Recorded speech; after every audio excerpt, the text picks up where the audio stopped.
J'apprécie favorablement l'organisation de cet atelier, d'autant plus qu'il nous a permis, entre différents acteurs du domaine, d'échanger, de nous concerter, discuter, afin de partager les expériences qui ont été vécues dans un pays voisin, le Ghana, et expériences également qui, par ailleurs, ont été menées également de diverses manières au niveau du Burkina.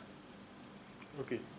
Bon, par rapport à la subvention, il faut dire qu'à l'étape où nous sommes aujourd'hui, l'ATPC est une approche qui accompagne donc les communautés à prendre en main elles-mêmes leur destin.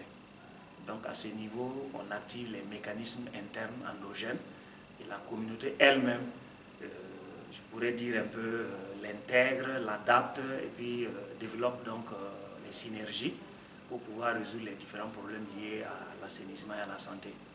Alors, en particulier donc pour la TPC, ça leur permet donc de booster l'assainissement à travers donc une prise de conscience, la mise à fin de la défécation à l'air libre et la réalisation d'ouvrages adaptés pour pouvoir faire barrière donc aux maladies.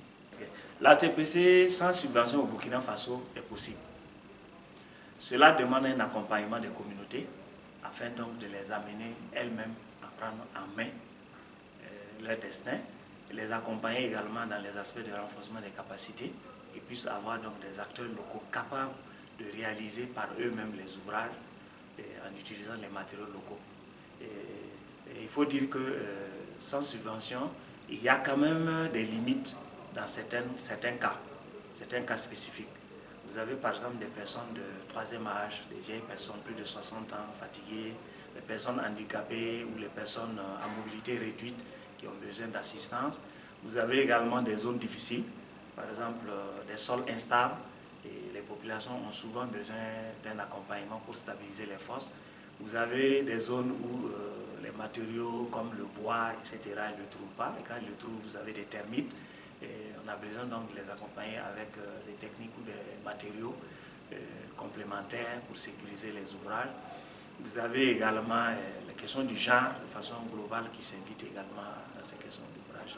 Le travail de l'USAID WAWASH est très apprécié à partir du moment où ce travail, cette contribution a permis au Burkina Faso de relever le taux d'assainissement dans les zones où ce projet a investi et d'autre part de mettre également de l'expertise à la disposition du pays, également à travers des rencontres comme cet atelier, permettre également aux acteurs de faire un brassage, de remise à niveau, et puis également d'échanger sur des problématiques et des solutions éventuelles aux problèmes d'assainissement.